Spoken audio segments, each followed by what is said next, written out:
Hello, everyone, and welcome to today's SANS webcast, Applying AI and Automation to Protect Your Internet Attack Surface, sponsored by Bolster. My name is Carol Auth of SANS. Today's featured speakers are Jake Williams, SANS Senior Instructor, and Shashi Prakash, Bolster co-founder and CTO. If during the webcast you have any questions for our presenters, please enter them into the Q&A window at any time. Please note that this webcast is being recorded, and a copy of the slides and recording of this webcast will be available for viewing later today and can be found on the SANS registration page. And with that, I'd like to hand the webcast over to our presenters. Hey, thank you so much, Carol. Really appreciate it. Most of you probably know me, I suspect. I'm Jake Williams. I work with SANS as Senior Instructor and also Industry Analyst, right? What are the odds? But today I'm being joined by Shashi.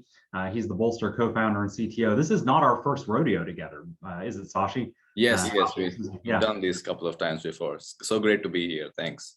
Yeah, definitely. And not only the webcast, we've done some executive roundtables in the past and some other work together. It's fantastic to be back here with you today.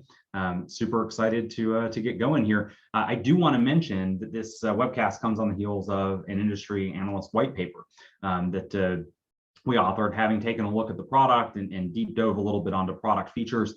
I say a little bit because, you know, in the scope of a white paper like this, it's in a product like this, it's not simple to simply go in and be like deep dive on everything, because it would have been a novel, not a white paper, right? So what we do want to talk about today, though, actually I should probably forward to the agenda slide, talk a little bit about the brand monitoring problem. And it's not just brand monitoring, right? We want to talk about why it's not just that, right?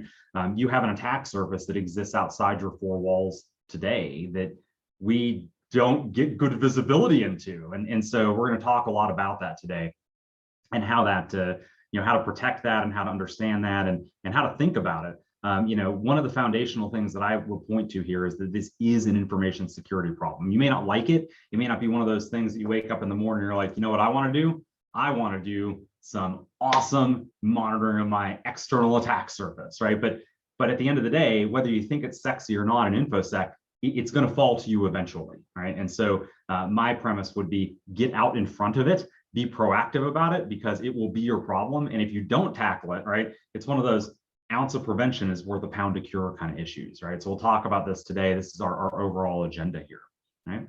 And so, and Carol, we've got somebody in the QA, the question and answer asking if we can enable closed captions or transcripts for us today. All right, I'll take care of that right now. Thanks. Awesome. Thank you so much. Okay, so the brand monitoring landscape. Today, this is about so much more than just identifying and taking down typo squat domains. Man, those were the good old days, right? You'd look at a company and you'd say, man, like Bolster, bolster.ai, right? And you'd have somebody that would go by the BO1, and a substitute of 1 for an L, and you'd be like, okay, well, you got to get ahead of that and get the .com and maybe the .net and maybe even the .org and the whole. It's so much more than that, though, right? It is a big part of the problem. That hasn't changed, right? No doubt about that. But you need to consider other pieces of your attack surface as well. Phishing and scam detection, right? These are targeting your customers. And some folks I talk to in InfoSec, they're like, but that's customer targeting, not our targeting, right? But it's not targeting our employees. And it's like, look, when customers report fraud, right, that will come back up to you. You'll have to investigate it. If you can cut it off at the knees before your customers are being targeted, or again, before more of them are targeted, again, that's always a win for you. We have account takeovers, both for enterprise and our enterprise users and our customers. This is huge. And then logo detection. And we'll talk more about this in a little bit, but this is absolutely huge, that this is a capability, because this is something that we see being done in pages that basic landing pages for phishing and account takeover that you would never detect. With looking at just the typo squat domains. And then, of course, all the way down to email compromise detection and so much more. I want to hand it over to Shashi, though, to talk a little bit about, the issues with online fraud. Shashi, take it away for us here. Yes. Thanks, Jake. So like Jake mentioned, what we're talking about really here is the external attack surface, which is outside your four walls, right?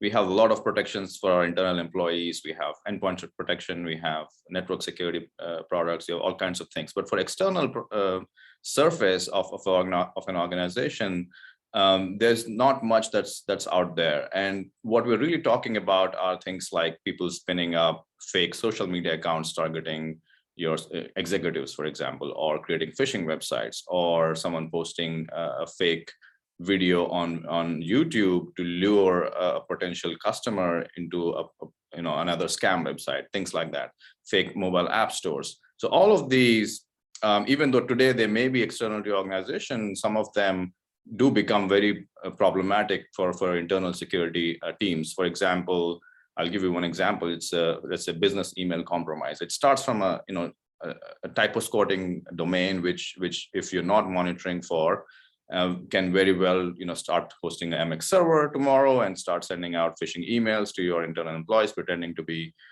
your executives, right? And then it becomes a very real problem because someone wired $10,000 or something to an external entity without getting approvals and things like that. So just one example, but there are so many other examples like these which start off as external threats, but very, very quickly become a problem for internal security folks.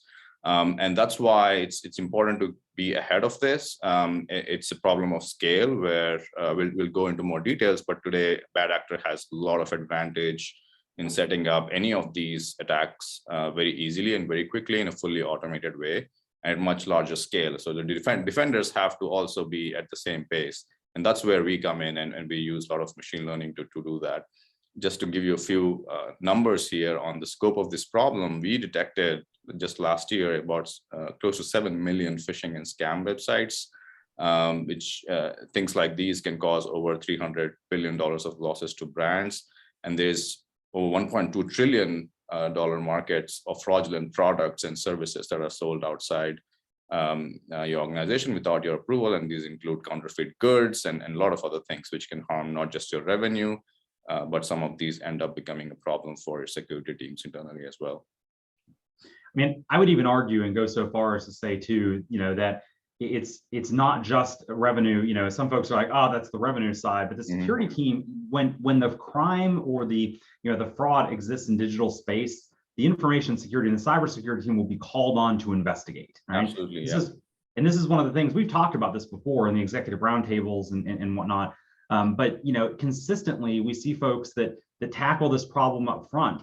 They find that the hours that they end up putting in, or the resources they end up putting in to tackle this problem, the cybersecurity folks that are proactive about this, they end up saving more than that time in the investigations that they don't do after the fact.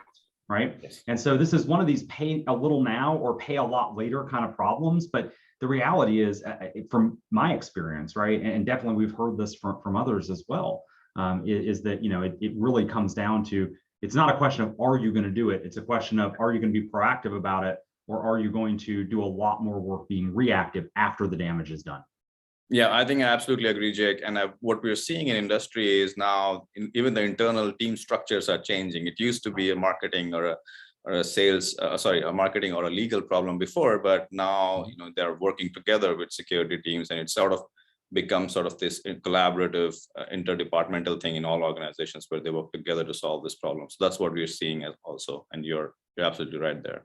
Yeah, definitely. Okay, so I do want to talk quickly about domain monitoring, right? Because this is something that comes up every time we talk about external attack surface and internet attack surface, external outside the four walls, whatever here, right? It's the typo squat domains, man. Like I talked about the good old days, .com, .org, .net, right? Man, those were the good old, I see Shashi smiling here. Those were the good old days. And then we had the explosion of TLDs, right?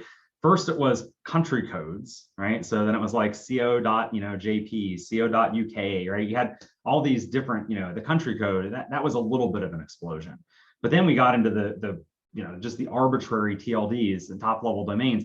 This is not something I can proactively keep on top of. And even then, right, the old adage of, well, if you've got simple misspelling as your domain, you should probably own those. You should probably acquire those so nobody else does, because either you take them today proactively or reactively, you'll end up reacting to it, right? But this doesn't scale anymore, right? Just buy up the obvious typo squats, because there are so many TLDs. And now I'm going to do that across how many top level domains. It probably doesn't scale here. This is where I need to get data-driven prioritization, right? So that I understand which ones are the most important. And I want to be very clear here, data-driven, right? Like facts, not feelings, right? And I want to hand it back over to Shashi to talk a little bit about how they help with the prioritization of this. Yes, just to dive a little bit deeper into those, this is a real world example of a 5-letter domain. You see on the top, there's this number close to 33,000 domains. These are all algorithmically generated by Bolster to see what kind of variants of a particular domain exists out there. So we start with that 5-letter domain. We find all the different possible variants, including Unicode, including letter replacements like L with 1 and things like that. Over these 1,200 TLDs, and you have this combinatorial sort of problem where you can get a list of all possible variations, right? And you start there, but it's not humanly scalable because you can't really go and verify every single one of them manually, right? So that's where we come in. We look at these. We are monitoring them every single day, looking at what's happening at DNS level. Is it spinning up an MX server? Is it has some A record? Is it starting to host something? Or is there something on the website? And there are different levels of machine learning based classification. For example, in the funnel, you see at the bottom of the first image there, we are classifying the domain before it becomes malicious. So if it's just a park domain, our machine learning models can identify and say, hey, this is just a park domain. So you see that number 186 there, which is just classifying out of those 33,000. 186 are just parked, but they are suspicious because they may go and become and get weaponized, because that's what we normally see. They are parked for some time and then they get weaponized. And then once they get weaponized, there are other machine learning models which can identify, we'll talk about it, the logos, the natural language content, which you can understand the intent of the site, and then understand that this is targeting your organization. And then if there are further mitigative actions, we pursue that automatically as well. So I think specifically to domain monitoring, what we're trying to do here is not give you a list of 33,000 domains, because that's not useful, and anybody can do that, right? The key differentiation is how do you prioritize which ones are more likely to get weaponized. And it depends on a few things, like price of the domain. Is it a really cheap domain? Because that's what bad actors will buy first. What TLD they are in. Some TLDs are more malicious than others. What kind of match is it? Is it your exact match of your domain, or is it Unicode kind of thing? Things like that are taken into account to give a priority score. And we give you a prioritized list and say, hey, maybe out of these 33,000, these 100 would be worth registering. And that's where we recommend domains that you could purchase, and we also purchase it for our customers and make sure we have proactive protection there by not letting bad actors get their hands on these. So that's just one example, but primarily here the idea is to monitor this large top of the funnel domains, and then prioritize it to make sure we're getting the registration on the most risky ones before the bad actors get their hands on them. Yeah, and this is fantastic, and I want to highlight here, in case you missed what Shashi said. He said it a couple of times here. This is based on a 5-letter domain, right? And so as the number of letters in your actual domain go up, most of us don't have a 5-letter domain. As the number of letters go up in the domain, the number of potential typo squats typically does as well. Yep. Right. So this is even by most standards, we would call this a fairly small, list. But the other thing that I think is really, really worth noting here, and don't want you to lose the forest for the trees, Shashi mentioned, right, that of course you could generate all these typo squats, right, and you end up with 32,000 of these, and but again, which ones actually matter, right? Getting that advanced warning that one of these that we're monitoring, right, has been registered, right, out of the 32,000, that immediately ranks that further up, and of course then identifying whether that's just sitting in a parked domain. Basically it's sitting at just a landing page, like a GoDaddy landing page, for instance. That is super helpful as well. Has there been email set up for it at all? That's, again, you start to see the path towards maliciousness of, okay, hey, maybe we've got a threshold where obviously, again, it's not even financially feasible to just go buy up all of these domains, right? But you may have a threshold where you're like, hey, the second they set a mail server on a typo squat domain, game on, we're doing a takeover, right? So basically we're going to have that, basically the domain takeover. So again, I want to make sure you see this for what it is. It is a fantastically, and by the way, data-driven, again, that's the other thing here. They have lots of experience with this in identifying that kind of path to malicious activity, right? And being able to rely on their data to train those predictive models, right? It's one thing for me to look and be like, yeah, that looks like it'll be malicious, right? That's gut feel, right? But again, what we're dealing with here is an actual model based on, well, training data, right? And it's being continuously refined. So I'm a super huge fan of this. Shashi, do you have anything else to say? No, yeah, I think absolutely. Just one more thing to add. We've been doing this work now close to 5 years. So we have this like threat intelligence that we've gathered, highly curated threat intelligence over the last almost 5 years. And that's what we are using to train our machine learning models. And it just gets better over and over as we add more training data to it. So that's what really powers the system that you're seeing. Yeah, definitely. I just didn't want anybody to take away the, oh, it's a funnel. It's like, no, it's so much more than that, right? It's like going to the Ferrari dealership and be like, man, that is a nice cup holder, right? And it's like, you're missing the point. Oh my gosh. So anyway, okay. So logo detection, right? Look, if you got a phishing landing page that has your logo on it, you want to know about this. I want to know about this, right? Because that's somebody that's getting ready to do something with my brand, whether that's compromise my enterprise employees with credential harvesting, or even my customers, right, with some kind of fraudulent transaction. The issue here is that there are tons of free hosting sites out there, and it is trivial for threat actors to use your logo in credential harvesting attacks on a domain that would never show up as typo exploit. Likewise, we see threat actors all the time compromise websites that are using out-of-date content management systems, and basically set up landing pages on those, right? And until those show up in threat intelligence as oh, that's a compromised IP address, there's always a week, 2 weeks, what have you, right? Of threat actors running multiple different, we see it all the time, running multiple different landing pages, targeting lots of different individuals. But if you're doing the right monitoring, right? And I want Shashi to talk a little bit about this. If you're doing the right monitoring for this and can detect that logo, you can provide some early warning to customers. Shashi, explain how this works for us. Yeah, so logo detection is very important because we talked about phishing, but it's not just phishing. Like even if it's like a very suspicious domain, it's trying to do something that's not phishing, and it has your logo. A lot of our customers do want to know about that as well, and just try to figure out what's going on out there. Why is someone using our logo, right? Even if it's not phishing. So it's just a very important metric overall, but it's not the only thing we look for. We're looking, basically what we've built here is a system that can analyze a website just like a human analyst, just like you and I would look at it and go, hey, what's going on here? It's looking at these artifacts, it's looking at language, it's looking at just overall images, whether it's matching a template of another login page and things like that. So that's what we're looking for in real time and trying to identify the content, and it's a content-based detection system. So in the screenshot at the bottom, you see the logo detection in action. This is like an Apple, classic Apple phishing page, and it has all of these logos. You might not be able to see that the rectangles are too tiny, but basically it's looking at logos and identifying what logos it sees and drawing a bounding box on the image, right? So that's where, and this is happening in less than 100 milliseconds. Every time we get a screenshot, it's able to identify within 100 milliseconds what logos are there and what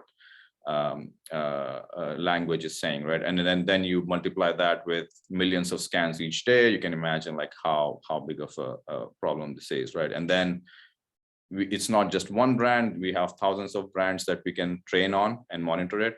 And then identifying what is relevant to your brand is automatically done by the system and curated and put it into the dashboard. So in addition to logo detection, you see a few other things here, like how we're detecting evidence of fraud or infringement, right? It's screenshot, the language, it's also what hosting provider they're using, what's the IP address, a lot of other important information that help us take down the site as well. So just some screenshots from the dashboard, but wanted to highlight how logo detection is super important, not just for phishing, but also any other type of website where they may be using logo for other malicious intent. Sometimes we see, for example, they create fake websites to target new hires or recruiting and just pretending to be a hiring organization, right? It looks benign, but they're not really allowed to impersonate a brand to do that. So things like that, we see all kinds of different variations of logos. Sure. And just to clarify here, does like basically would somebody have to phish one of my employees for you to catch the logo, or is it more than that? It's basically both. We can, for example, detect once we train on your organization, we've trained on your logos and trademarks. We can identify. We have an API, so you can basically scan any incoming email in your environment, and if there's a link, you can call the API and can get a detection, and that will detect your phishing targeting your organization or your employees. Mm-hmm. But on the other hand, if you have a sort of a consumer-facing website, e-commerce or things like that, then it will also help protect the customers who are getting phished or being targeted. Gotcha. Yeah, because you guys are scanning the internet anyway, right? You Yes. also are tied into threat intelligence for phishing in general. So even if the phish doesn't come to me, one of my employees, right? You're again, basically you're looking outside the four walls, right? Yes, exactly. To clarify, yeah. right? Yeah. Okay. Yep. Perfect. Okay, so I want to come back to my premise I kind of started with here and really drive this point home, because I think it's important, and that's that brand monitoring is information security. We talked a little bit about this. We talked about it before, definitely as well, in prior engagements, me and Shashi. But this has really typically been a legal or a marketing problem. Mm-hmm. And I mean, look, organizational structures take a while to change. That's reality, right? We've seen that. Most brand infringement issues traditionally have been physical. It's happened outside of digital space. And to the extent that they happen in digital space, they were a rounding error for a lot of organizations. But the reality today is that practically every action with brand monitoring has some information security involvement or some cybersecurity involvement, whether that's the investigation, whether that's the domain takedown, whether it's just helping to enrich data in general with threat intelligence. Again, practically everything here touches cybersecurity in one way or another. And so this is where I'm going to tell you that the smart CISOs that I'm working with, the smart information security directors, I know one organization that has this actually tied into threat intelligence, which I think is really, really smart. Brand monitoring is tied into threat intelligence. But basically here, it's not about, hey, can we cooperate with legal? Can we work with, you are just like legal used to reach back to cybersecurity for some of their, or information security for some of their investigation. You likewise will probably be reaching back to marketing and legal for some of yours. But the smart folks that I'm working with today are spearheading this, right? That they're spearheading this in the information security departments. And again, for me, it's just not rocket science. I mean, we know what threat actors are targeting here. We know that it's targeting either your enterprise users or your organization's customers. And there are just numerous different ways that they're doing this. We saw one recently where they had set up an entire digital space, and then had gone so far as even they set that all up to lure folks into a physical office, right? And we hired a private investigator to go to this physical office, and I'm going to tell you, I've been to the real physical offices here, and it would have 100% convinced me. They copied everything down to the Now, again, these guys got defrauded significantly, right? Now, that ends up being a real world physical problem, but it all started with digital. All the lures were all digital. All the warning signs were there, had they been looking for it, right? And so, and of course, cybersecurity ended up doing the vast majority of the investigation. And what do you know, had they just been out in front of this, it would have been, again, snatching victory out of the jaws of defeat, right? So again, I just note here, every one of these things is an information security problem. And the thing that I want you to really focus on here, because I have so many folks that work in B2C environments, even B2B environments, it still holds true, because you have customers, right? Whether they're another business or whether that's, the B2C side, look, your customer cybersecurity problems will become your cybersecurity problems, whether you want them to or not. The only question is whether you're being proactive about it or whether you're being called to investigate. And very often those investigations we find are, tell us for sure this isn't us, right? Proving a negative is ridiculously difficult, right? It's ridiculously difficult. I mean, I know some are like, it's a logical fallacy. Yeah, I get that. But even the idea of trying to get close to that, right? Just bottom line, folks, if you're not leading, if you're an InfoSec and you're not leading your brand monitoring program, my personal take here is you're waiting to get blindsided. Look, as an incident response provider who bills by the hour, right? I absolutely want you sarcastically. I absolutely want you to ignore this problem, right? So that you call me down the road once it's a dumpster fire. But seriously, right? If you really want to get out in front of this stuff, if you don't want to have the dumpster fire, you do it by getting out in front first. Right? So this is all about, for me, getting proactive with this brand monitoring. And I know that we always say proactive is better than reactive. Yeah, okay, fine. But listen, this is the only effective approach, right? Because this is one of these where, again, once the damage is done, the damage is done, right? We're back there now investigating, doing victim notifications, and again, as Shashi mentioned before, this is damaging the brand. And really, even if you don't care about that, and you should, shame on you if you don't care about damaging your own brand. But again, I've made this point a couple of times, but I want to make sure we hammer it home, is that you are now investing more resources in the investigative work to even understand the scope of the issue in the first place. And it's like a self-licking ice cream cone, except the ice cream is horrible, right? And so it's just one of these things that it's, again, problem, basically, or lack of action begets more problems, and on and on and on. You don't want this. Get proactive with this. Shashi, talk to us a little bit about how you're doing this research, how you're ultimately being proactive with this monitoring. Yes.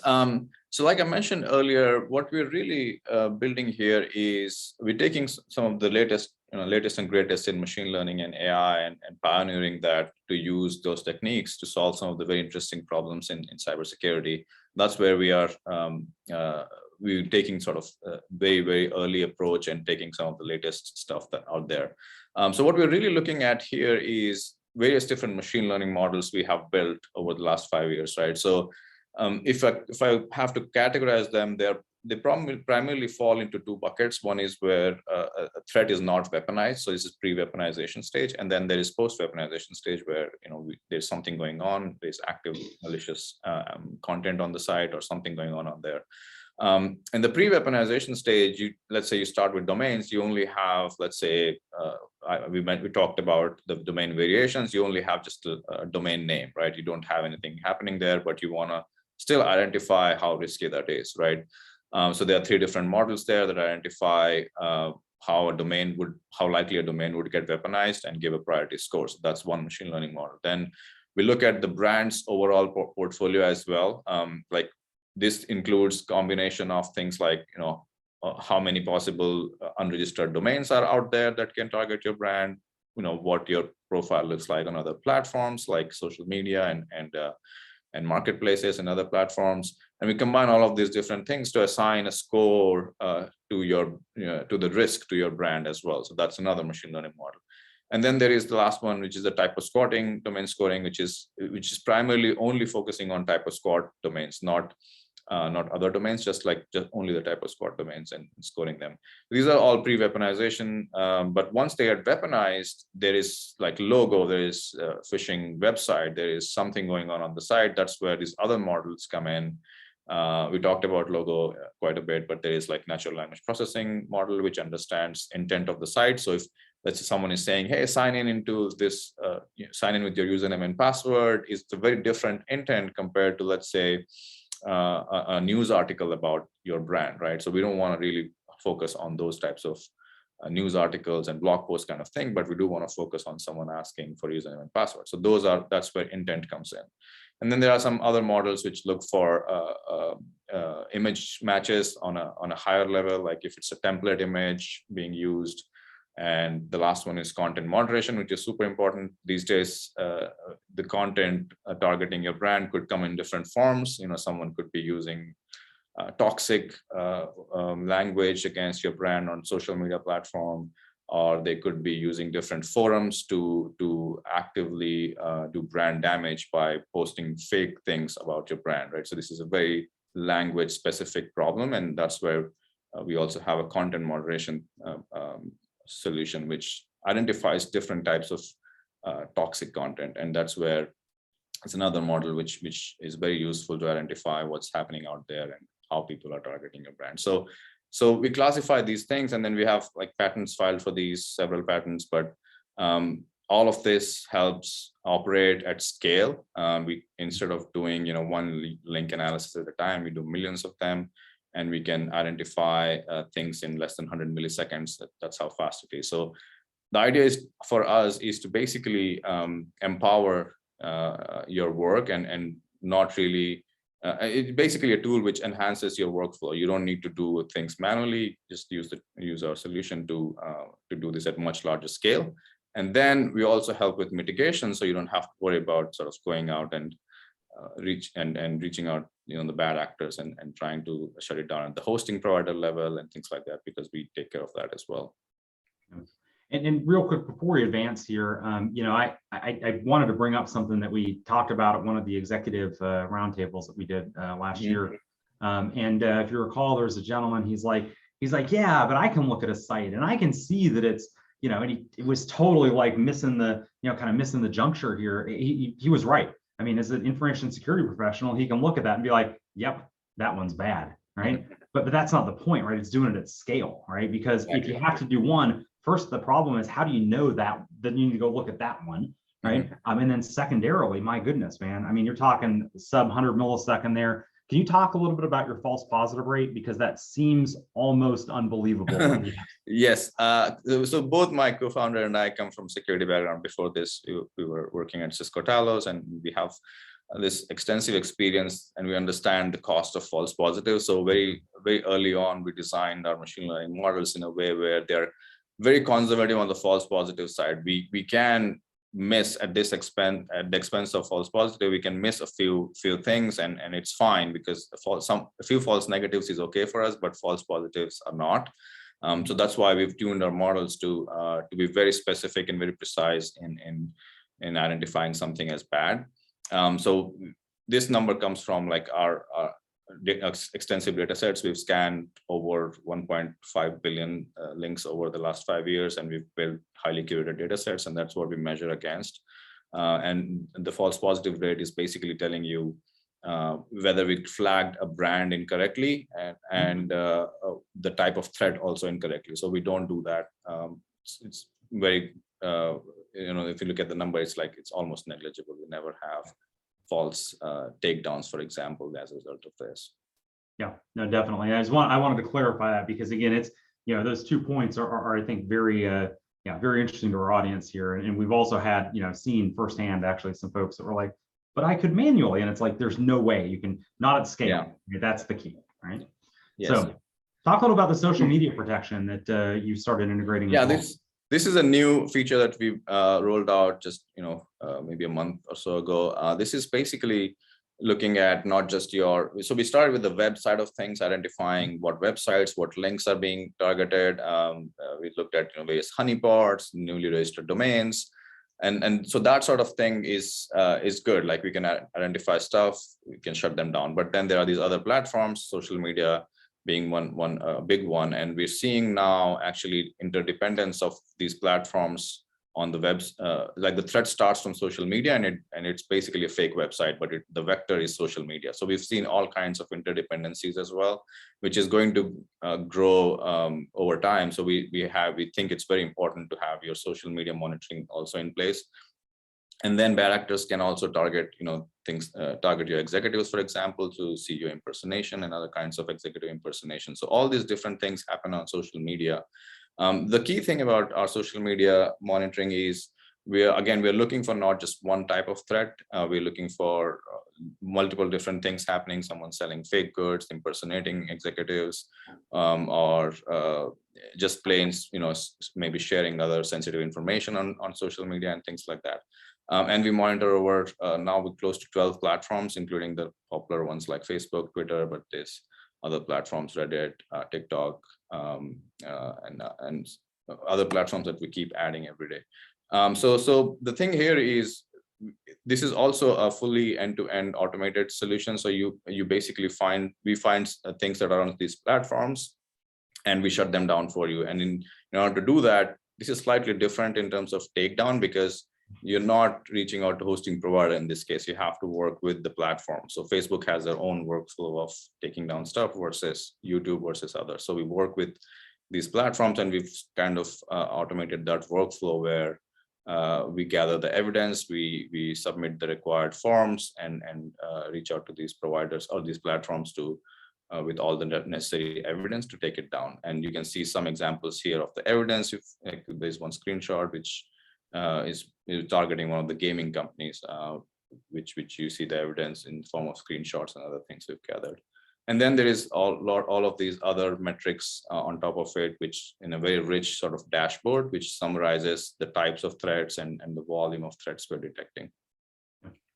This is fantastic too, and unless this point be missed, if you've tried to take down content on social media providers in the past, you know that there's often some back and forth going around. Like, did you fill out the form correctly? Did you have the right?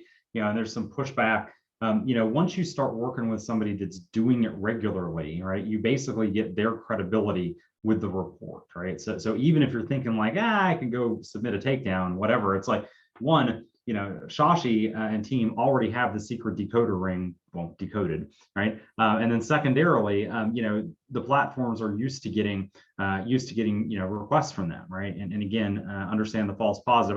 I haven't used the social media protection piece yet, but I have used domain takedown, and I've done domain takedowns, and I know that they have it done with an API, and the provider's like, yeah, whatever, take them down, right? Because they know the false positive rate is so astronomically, well, ridiculously low, as opposed to random guy submitting it, right? Me just submitting it, and they're like, so who are you? And walk me through why you think this needs to be. And so again, just want to highlight here that there's not only is there an economy of scale, but even for a one-off, right? The amount of work you individually do is dramatically different than, right? Once there's some reputation built up there as well.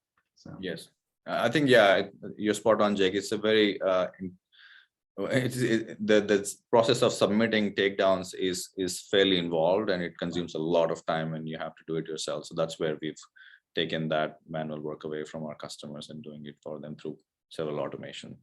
Yeah, that's awesome, man. I'm super excited to see this. So I was just talking about scale, and I want to talk more about scale, right? Regardless of where your brand monitoring has sat or has traditionally sat, the takedowns, the digital remediation has always come over to cybersecurity in my experience, right? And sometimes maybe it's not the first round, it's like they get another question and they're like, okay, now you guys take this, you guys, gals, whoever, take this work, right? I mentioned here that, it is difficult to do a domain takedown. Some folks trivialize this as they're like, no, that's simple. And it's like, well, hold on now, because I've been through this, right? And then particularly when you get to these, like I've got a relationship with some of the bigger registrars, because I've been around the block a couple of times. But you get a non-standard registrar, right? I just dealt with this a couple of months ago, where I never even heard of the registrar before, foreign entity, never worked with them ever, right? And I'm like going through trying to find, their out-of-date documentation for email here, and then you get a bounce back, right? And you're like, okay, well, that doesn't work. And again, I start looking at doing this at scale, and it's just not doable for me in a lot of large organizations. This requires intelligent automation, right? We talked a little bit already about the false positives and low quality data. If I'm relying on low quality data, I'm going to have a lot of false positives, right? This creates work. It potentially creates liability. I will mention here that I am a big, and if you follow me on Twitter, you already know this, I'm a big, like, if you just say the words AI or ML, I'm like eating into the sun, right? I mean, if you're just saying the words without actually doing anything, right? But these guys, at Bolster have multiple overlapping models, as you can see. I mean, I guess you could look at it as one big model, but they've got multiple classifiers that are ultimately running and overlapping. And so you're getting a lot of, dare I say, detection in depth, right? Basically across these different areas. And the thing that you may or may not have heard me say before, but I'm going to say it here definitely, is that when a vendor comes to me and says, we use AI, right? Or ML, whatever, one of the first questions out of my mouth is how, right? How do you use it? Well, first off, these guys have filed for 5 patents, right? So there we go. I mean, that's already public. You can go look at those. But separately, Shashi just walked us through it, right? He's like, oh yeah, we use NLP over here. We use, basically human vision algorithms here. We've got, and so again, they'll deep dive, I'm sure, more with you if you want to talk about some of that stuff as well. But that's where I gain trust in a vendor, the ones that aren't just hiding behind almost like Captain America's shield, or like AI can't pierce this kind of thing. I want to know how the sausage is made, particularly when it's going to do automated takedowns for me, because the delta between an automated detection that just wastes a little bit of my time, and an automated takedown that potentially exposes my org to liability, right? Whole different thing, right? So again, at scale, I absolutely need the automation, but it has to be intelligent automation. Automating bad, right? Automating a bad process just makes the bad process go faster, right? Talk to us a little bit about the automation, Shashi. Yes, absolutely. Before diving into this, I'm again happy to chat about any AI or related questions. If you want a deep dive, we do all of this all day long, talking about precision recall, ROC curves, anything you want to know. Happy to dive deeper. Talking about automation, so this is one of very important tools to fit our threat intelligence into your environment. So basically, let's say you have a setup already using Splunk or Anomaly or whatever threat intel platforms that you use. That's great. And we want to enhance and sort of amplify your work there by providing everything that we are doing through what we call as playbooks. So we've built playbooks and connectors where you start with a simple query. So you see this, there's one picture here, it says choose template. So these are basically predefined queries in the form of templates.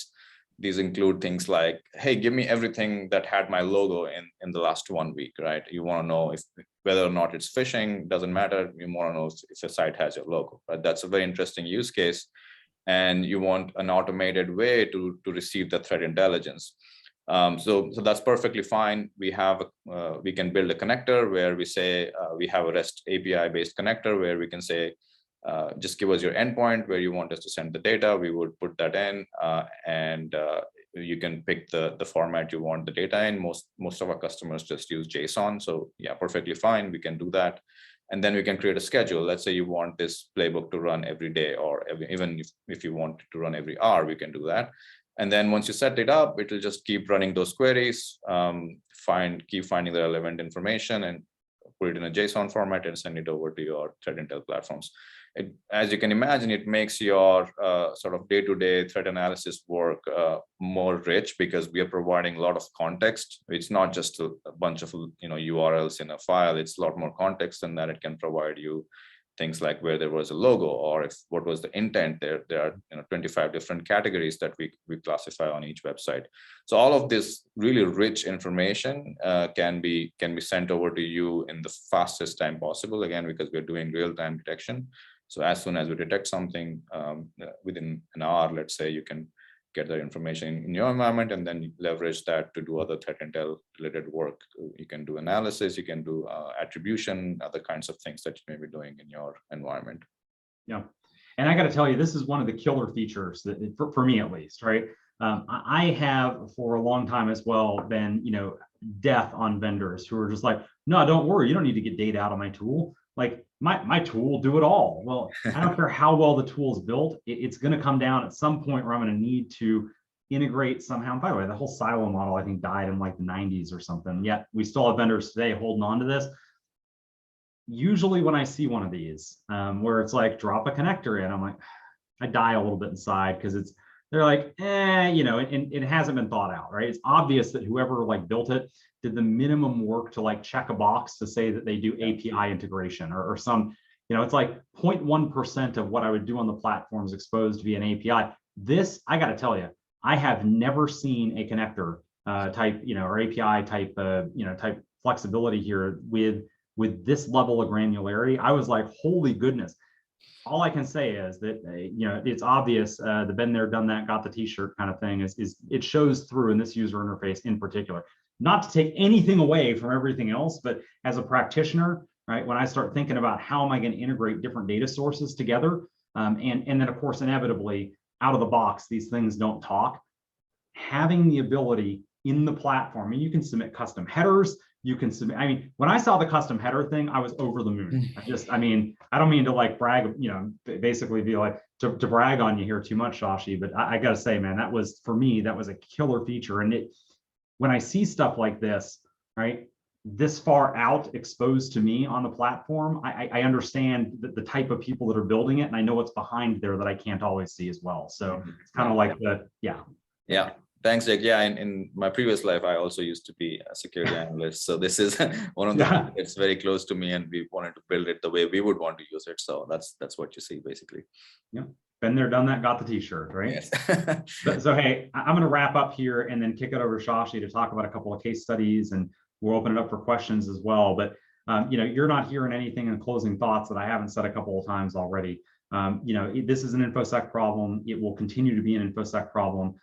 You can be proactive about it, or you can be reactive about it. Reactive costs way more than proactive.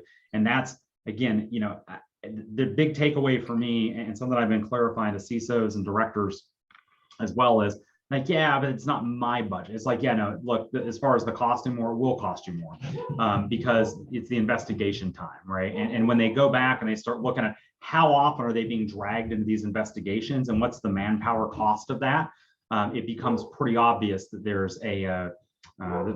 it's worth it for them to get proactive about this and literally pay for itself, right? So that said, I want to kick it over to you for the case study, Shashi. Thanks, Jake. So talking about closing thoughts, I mean, I had to basically categorize this into three different important points to take away from this. One is, because this is a problem of scale, monitoring is extremely important. Figuring out what's out there, what are the things that may harm your brand or your organization, which is external to your organization. We have a lot of protections for internal employees, but what's out there, monitoring that is very important. And because this is a problem of scale, you need automated tools to do that. And that's where we have all of these different platforms that we are monitoring and different automations that can help you and also prioritize the threats based on that, right? And then the second piece is detection, where let's say something does get weaponized. How do we know immediately what is that? What is the type of threat, and how is it harming our organization or our brand? And then if we want to, that's only half the story, and the other half is taking down that infringement as well. So that's where it's important to do all of these three things in a fully automated way, so we don't have to involve sort of manual effort. And like we discussed, it's not really scalable. So all these three things are extremely important, and we are doing that sometimes in less than 3 minutes. Like even the takedown can be done sometimes in 3 minutes, because we have API-based integrations with some of the registries and things like that. So doing all of this over and over again at much larger scale with an automated solution is where Bolster comes in. And there are some metrics at the bottom of the slide. You can see we've done over 1 billion scans, 2 to 3 million per day, and it's a proprietary graph-based threat intelligence data that powers all of this. It's highly curated training data that we use to train all our machine learning models. Mm-hmm. And then just wanted to highlight one case study, because we do want to share some real metrics that we've done with one of our customers. This is Zoom, and last year at the beginning of the pandemic, they got hit pretty bad, because as you can imagine, everybody else was on Zoom. We are right now on Zoom, and all kinds of different attacks. It's not just phishing. It was some things like Zoom bombing. There were all kinds of things you may have heard last year. And so we started a POC with them, and within the first 24 hours, we're talking about scale, right? We identified 14,000 suspicious sites in the first month, and in the first 24 hours, we were able to take down close to 1,500 sites within 24 hours. And this is basically things that our AI models were automatically detecting even before we onboarded Zoom, because we were already looking out for things targeting large brands, and Zoom was one of them.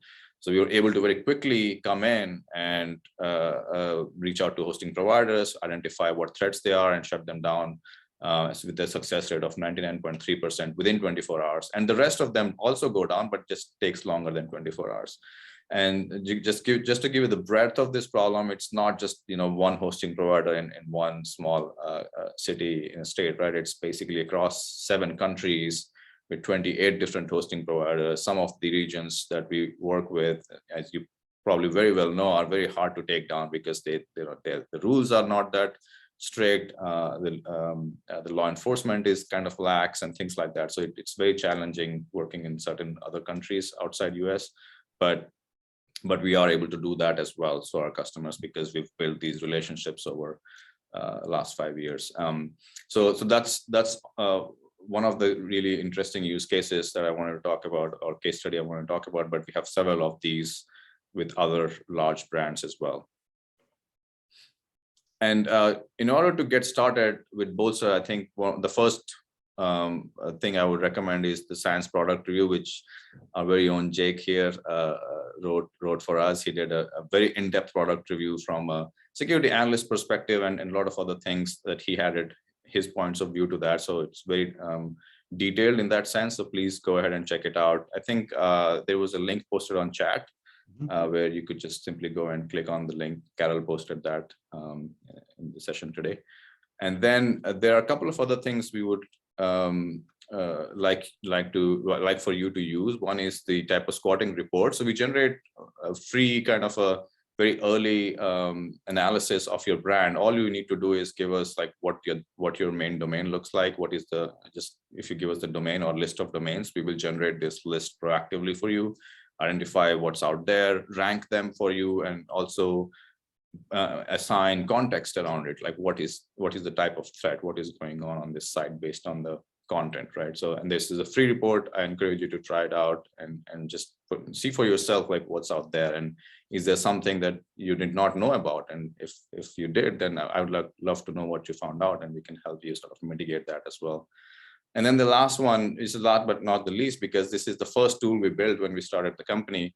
It's a free tool, a free URL scanning tool called checkfish.ai. And this is basically, again, a handy tool for you to simply scan links that you're seeing in your day-to-day work. It's an email comes in and you don't know what the link is, you want to find out, you can simply scan it there. It opens up a headless browser, scans the link, gets the screenshot, and it gives everything that it found during the scan. And on top of that, obviously, we are doing machine learning based classification. So you will see a lot of curated information around that once the scan is complete. So you can try it out for yourself, see how the real-time scanning works, how we're able to identify phishing and other kinds of threats in these URLs.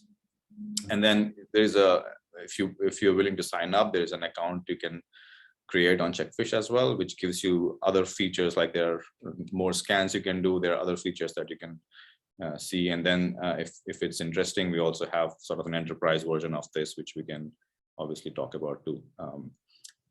Few logos at the bottom, but this is just a small list of customers or brands we are protecting across the globe. And we talked about Zoom as one of the case study, but there's all of these brands have such interesting case studies where we've done very interesting work shutting down bad actors across the globe at much larger scale than they could do. So happy to chat about any of this, and yeah, any questions I'm happy to answer as well in the session. I do have a couple of audience questions, but I wanted to hit something here that I feel like we may have just glossed over. You mentioned headless browsing, and yes. I know a lot of folks think about automation and they think like wget or curl. Can you spend just a minute explaining to the audience here why headless browsing matters so much? Yes, I think the traditional techniques for phishing detection used to be more around sort of getting the DOM of the website and doing signature-based or regular expression-based matching, where you could look for, hey, is there a login page or sign-in page, or what are the hyperlinks, like things like that. And those are fine, but bad actors obviously evolved, and things like obfuscated JavaScript started coming in, and you could easily hide all your code, and only when the content is rendered in the browser can you see what the phishing or the threat is on the site. And that's where we wanted to build a headless browser-based system, which can, no matter what obfuscations you do, at the end of the day, you have to render the content to fool the user, right? So that's kind of the crux of it. We want to find out the content just like a user would see it in their browser, and that's why it's a browser-based content moderation, a content rendering and detection system, where we look at like I said previously, we're looking at the content just like an analyst would look at it. You look at the image, you look at the natural language, you look at what.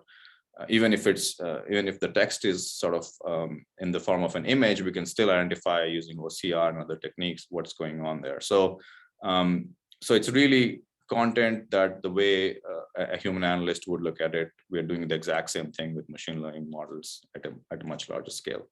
Yeah. And this is actually a real problem, by the way. I worked one of these a little over, I guess it was right before Thanksgiving, a little over a week ago.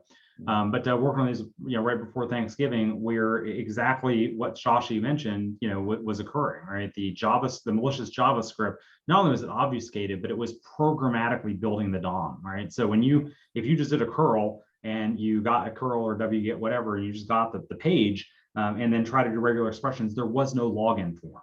Right? But the JavaScript that executed in the browser, right, basically did the get element by ID and then append childs. And Shashi's smiling here because he's been there, done that, got that T-shirt too. He's worked that case dozens of times. And unlike me, who did it manually, he is not. So anyway, I just wanted to highlight that and call that out. This is something that we are actively seeing. It's something again, like I said, just worked a little over a week ago. And a case a little over a week ago. And so again, if you're relying on a solution that doesn't have this headless browsing, you are missing a lot, I guess is what I'll say. So I want to jump in here and hit some audience questions. If you have any more as well, we got about 5 minutes to tackle some questions. I guess I'll start with the domain acquisition analysis capability. Can you walk through how that works? You talked about being able to acquire domains before they got malicious. Talk to me a little bit more about that process, please. Yeah, it's a fairly simple process. On the dashboard, we give, like I mentioned, a prioritized list of domains that are most likely to get weaponized. And we basically, it's a list and users can select domains in bulk, where they look at the domains and they see, okay, Bolster has assigned a P1 to this, which means it's most likely going to get weaponized, and they can verify the domain themselves. That's an exact match over a different TLD, right? It's a very makes it very interesting, and probably want to get ahead of it and register it. So you can simply select those and purchase it with our platform. And once you basically click on, there's a purchase button. Once you click on that, we take over from there. We are in the process of becoming registrars ourselves, but we have currently partnership with other providers who we work with and get the domain registered and transferred over to us. And then we manage it for you. So the registration is just one piece. Then you have to basically renew it every year and make sure the DNS records are pointing and things like that. So we manage all of that for our customers and in one place. And then it also becomes sort of one hub for large organizations. They have, let's say, a dozen other acquisitions that they made over time, and they have a portfolio of thousands of domains that they want to manage. They can also use this one hub where they can import all of that and manage. Yeah, that's actually really important. Pivoting off of this, I remember working with a large, we'll just call them Fortune 250, but basically their policy for a long time had been, if somebody had a typo squat domain, they weren't doing anything proactive, it's all reactive. But if somebody hit them with a typo squat domain, security got involved, it was involved with phishing or targeting one of their customers. And then they would go and do a takedown effectively and say, no, we want this domain. And inevitably, right, they would miss, basically renewing these domains, right? These are domains that have previously been malicious. And then you're looking at it, you're like, we've seen this before. You go search the ticketing system, you're like, don't we own this, right? Like, and then it's like, oh no, oops, that one got transferred into this other department, or somebody else had managed this, or well, actually not managed this, right? And then it's like, yeah, so it's hard to understate hard to overstate the importance of that, because otherwise it's like a bad, Groundhog Day, right? Where you get to again and again, right? So I got a couple of questions here about takedowns. I'm going to kind of just combine these together here. Can you talk a little about the takedown process? Right. I think takedown is a very important piece that I think I should talk a little bit more in depth about. So the way we've kind of changed the way takedowns are done traditionally, because we've built this over time, this relationship with various providers where we are kind of reporting bad stuff on their infrastructure, and they appreciate that. And it's not a lot of other vendors do that too, but there's a lot of noise in there. There are false positives and things like that. But with our technology, we're very precise in what we report. And we also provide evidence. It's not just we're reporting anything. We're providing a link where they can go and see what evidence we gathered, including screenshots, timestamps, all of that. So that makes it extremally useful for a hosting provider to look at all of this and take action, and reduces their turnaround time as well.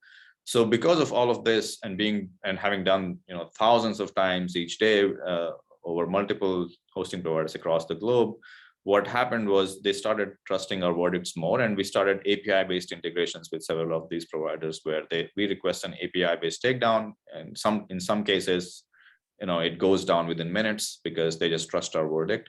And in some cases, they just have a prioritized workflow internally where they say, hey, Bolster submitted an API-based takedown, let's look at it on high priority.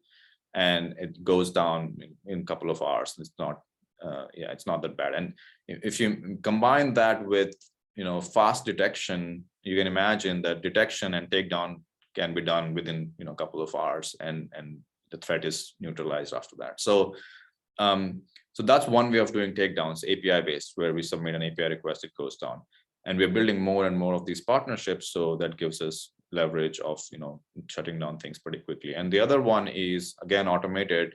This is email-based takedown, where we find automatically what the abuse contact is of the hosting provider, send out an email with it's a standard template. It has all the important information in the email, including what evidence we gathered, what is the brand being targeted, all of that.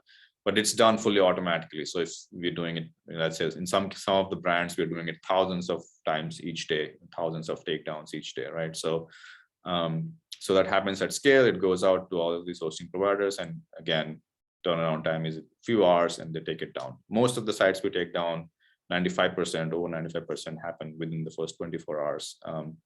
So that's where we've changed it. We're doing it very differently. It's not an analyst-driven thing. It's fully automated and done through APIs and other techniques. Fantastic. Well, look, folks, we're out of time here. Shashi, I so appreciate you coming on here, explaining the platform, walking through some of this with me and the rest of the SANS audience. And I do want to thank you and Bolster for bringing this content to the SANS community. With that, Carol, I'll turn it back over to you. Close out the webcast. Thank you. Thank you. All right. Thank you so much, Jake and Shashi, for your great presentation, and to Bolster for sponsoring this webcast, which helps bring this content to the SANS community. To our audience, we greatly appreciate you listening in. For a schedule of all upcoming and archived SANS webcasts, including this one, please visit sans.org/webcasts.